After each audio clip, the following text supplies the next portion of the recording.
Welcome to Fuki Cafe. I'm Ivy Cohn, and with me is Kate Brassington. Welcome, Kate, to the cafe. Thank you, Ivy.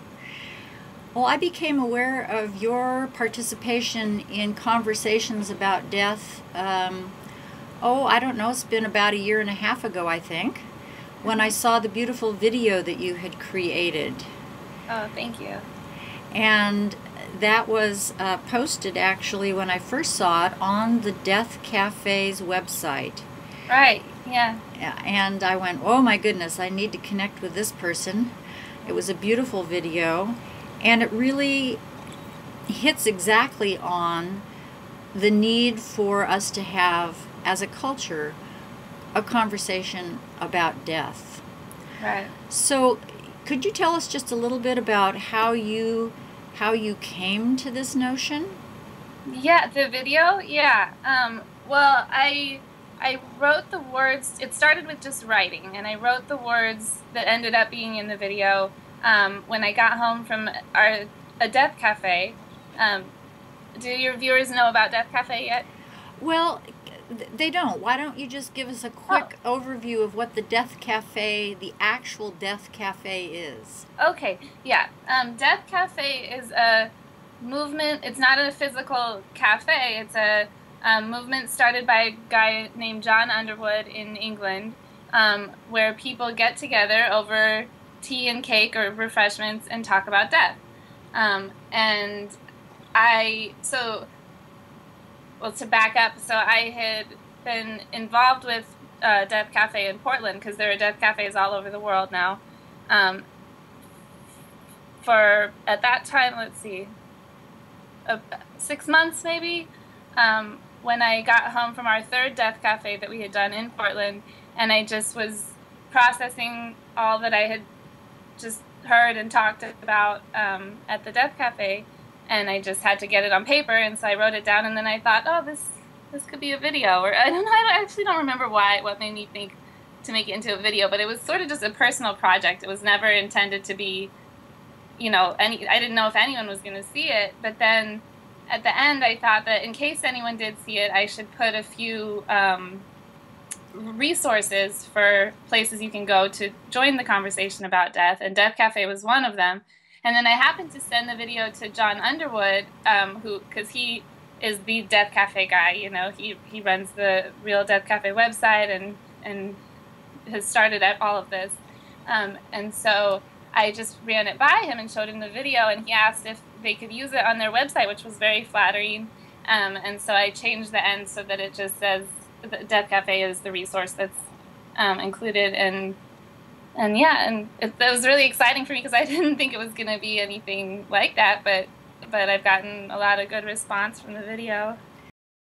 I know that you are one of the principal organizers for the first Death Cafe in Portland. Right. So how did that actually come about? Well, I learned about Death Cafe. I was at home. This was in, I think, March of 2013. I was at home on my computer looking at NPR's website, and a headline caught my eye. It said, I think, breathing or conversation on, what was it? Death Cafe breathes new life into the conversation on death, or something like that, an NPR story. And I read it, and it described basically what Death Cafe is, that it's a way of bringing this taboo subject and conversation out into the world. And I got so excited, I said, I have to find one of those. If there's not one in Portland, I'm going to start one, because it really resonated with my sense that I had had for a very long time, that that's a conversation that we really, really need to be having, and that is mostly not had anywhere in our culture, except now in places like this. And so I went looking online, and I'm a ambitious person, so I started trying to get it together myself, and then I thought I should make sure there wasn't somebody else already planning a death cafe in Portland, and that's how I found Holly Pruitt, she's wonderful, and she's been at the head of Death Cafe in Portland since I connected with her. But I think I was the first person to reach out to her about it, and so we and a few other people got together and made it happen less than 2 months later. Wow, amazing. So what year was that? That was 2013, spring of 2013. Okay, very, very recently. And I think that Death Cafe at that time had been pretty well organized, a great website, Yeah. and doing this for approximately how long? I think they'd been doing it about a year and a half then. And it started, Death Cafe started in John Underwood's basement in England with just really small, and just grew pretty quickly. And um, it's every Death Cafe that I've been a part of and that I've heard of has been very well received and it just is so obvious that there's this really, really deep need for it when you go to these things, because just the popularity is insane. It's wonderful. Because it's something that it's the one thing that we all share, and it's such a big deal to everyone. It's like basically the most important thing besides our birth in our life, and yet that's the thing we can't talk about. So that's inconvenient. A little inconvenient. Yeah. So it was around 2011 then that John Underwood actually launched this. I think so, yeah. And it's a very well organized website that lists all of the death cafes that are coming up, and of course those that have passed as well. And I think that there's now been something like 14 or 1500, and that's an old figure that I got off the website in the last couple of months, around the world. So they are literally, this is an international death conversation movement, if you will. Yeah. And it has spawned many other organizations to do something similar. Right. So we Death Cafe was probably the forerunner of this, but we now have Death Over Dinner, Cupcakes and Death, Death Salon. I mean, there's a number of other groups that are also doing this. Yeah. And basically it's the only criteria that's across all of them that I have found is that you have cake or cupcakes or cookies and a beverage, and just make it comfortable and have that conversation. What have you observed over time in terms of people who have attended then moving on into their own conversations outside of a structured situation? Yeah, there's been, every PDX, every Portland Death Cafe that we've had has filled to capacity, and there've been, we've gotten near 100, possibly over 100 attending at one event. And Portland's a little bit unique in that way.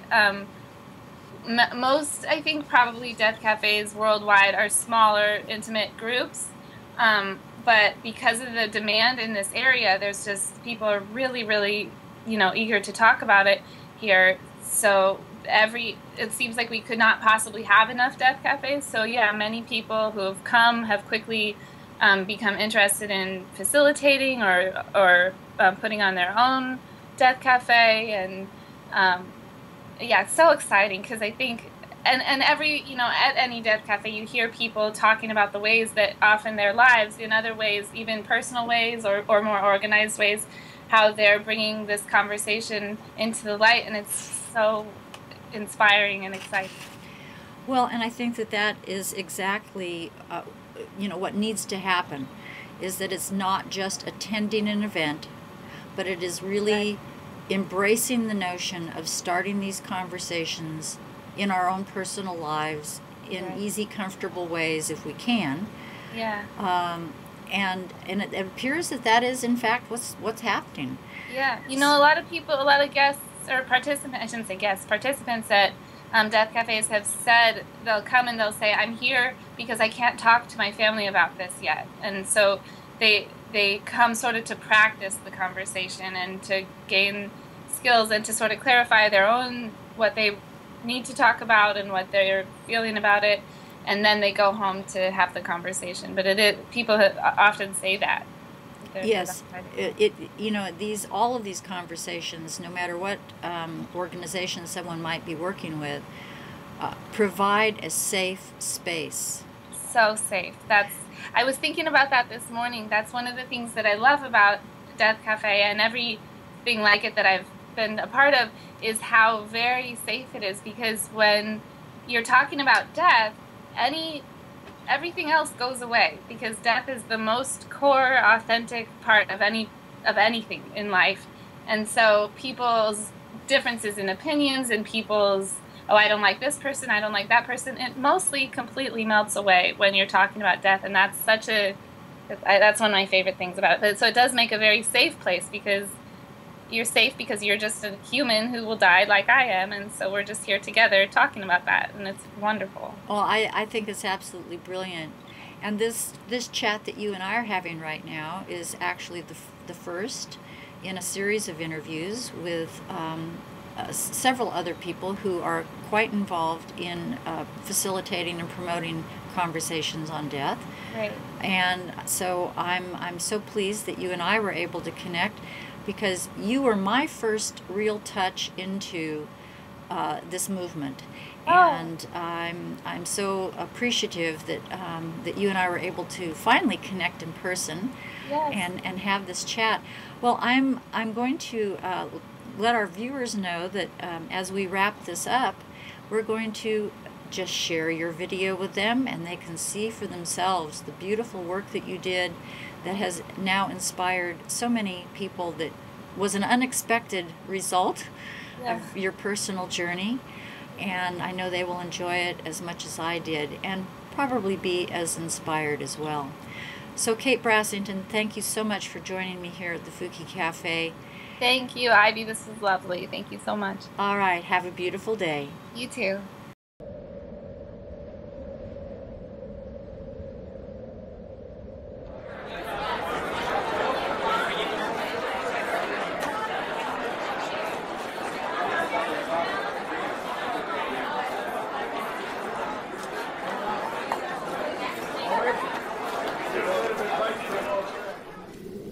The other day, I invited someone to join me in a conversation about death.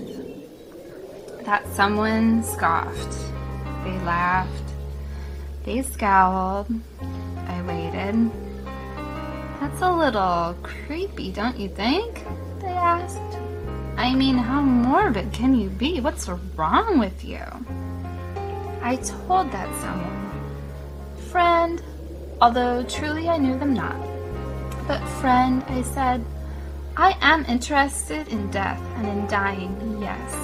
And I want more than anything for us to talk about it. But this doesn't come from a morbid place, no. My interest all but stops when death appears. No, my focus is on life and on the living, and what death means to those. If this sounds contradictory to you, allow me to share some examples. 1. A focus on the closeness brought to relationships of all kinds when two people talk about their feelings surrounding death, an experience that invariably unites any two people on earth. 2. I worry about the crushing fear I see people suffering through as they approach their own death, after a lifetime of seeing death as the enemy, if seeing death at all. 3. I worry about the elephant in the room, not just haunting the adults who choose not to talk about it, but also haunting and often terrifying the children who see it and who know they're not to mention it, and who are left to their imaginations to explain why. 4. I look to my own death, seeing it as a call to live my life fully, like it's a giant billboard with the words, "You are alive" on it. 5. I look to the death of each person in my life, seeing it as a call to love that person with all my heart, like it's a giant billboard with the words, "This is your chance" on it. 6.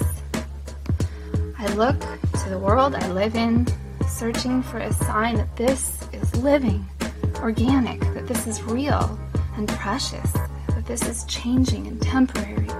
And I see no signs. I see endless distractions dressed up as information and entertainment and social networking, and I can't even remember what I'm looking for.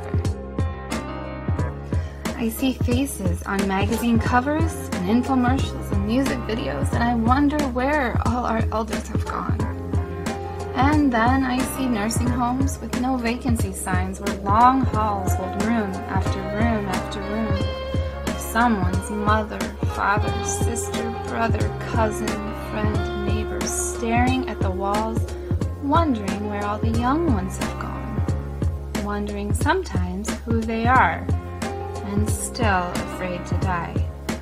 I see intensive care units with bright lights and masked faces, where a death not interrupted is a life not saved, a failure.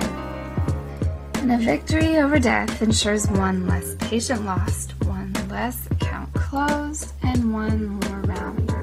The painful suffering and fearful uncertainty that occupy that patient's final days, weeks, months of life. When I see funerals tucked nicely away behind closed doors, or death is either dressed up as sleep with paint and injections and other disguises, or handed to the next of kin in a box, sterilized and lemony fresh with a shiny bow on top if you're lucky. And now, listen. Yes, it's morbid. Yes, it's disturbing. It's dark and twisted. Yes, it's morose. But it's not death I'm referring to, nor dying. It's the life and the living we submit ourselves to when we don't allow death into the room. Oh, okay. I'll come clean. I lied. That person that I invited to this conversation on death, that person did not scoff. That person did not laugh. That person did not scowl. That person and every other person I've invited into this conversation with an open heart and an open mind looked me in the eye and took my hand and thanked me for letting them be who they are, a person who will die and who has one chance to do it and who has one chance to live because of it.